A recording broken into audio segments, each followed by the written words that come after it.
ABC. Hey, this is Anthony Davis with Shapeshift Wellness. If you are looking to get started on your anatomy journey and learn about anatomy and movement, and especially if you're looking to apply that knowledge to fitness, movement, yoga, dance, whatever it is, if it's a movement experience and you want to know the anatomy behind it, you need to start somewhere. And understanding basic terms, the language that we speak, the ABCs. You got to know the alphabet before you can form words and then sentences. And if your goal is to apply the anatomy to movement, which is a complex thing, it's like poetry. You're not going to just start off by writing poetry. You got to learn your ABCs, then words, then sentences, and then write short stories, and then eventually you can write paragraphs.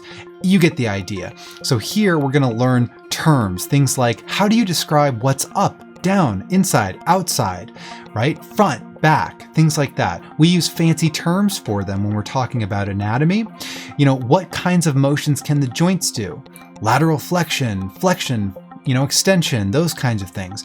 What do they mean? And if you understand these things, then you can enter the conversation.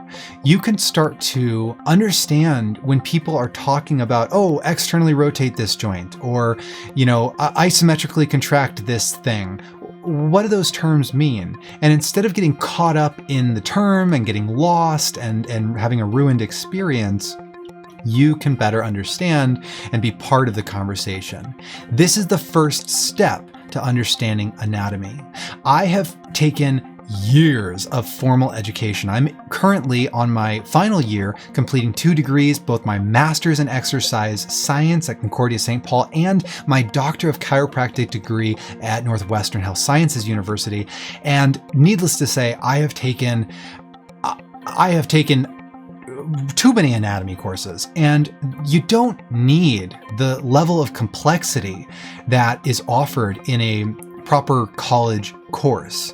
But people who teach anatomy who haven't taken that level of formal education don't understand what is important and what is critical for movement enthusiasts to understand, and what is not important for movement enthusiasts, movement teachers, and movement practitioners to understand. So I, as a yoga teacher, I've taken over 1,000 hours of yoga teacher training as well, and I am a personal trainer. To have that background and to have a steady and strong practice of over 5 years of teaching and over 10 years of practicing yoga, and then on top of that to have all of this education on all the fancy stuff and the biomechanics, I can now distill that for you so you understand the basics and you know that what I'm telling you is relevant for yoga and fitness and movement. And I'm not giving you too much, and I'm not giving you too little. It's like Goldilocks, you're getting what's just right. So the course is going to be structured. You can see it here. It's just like this.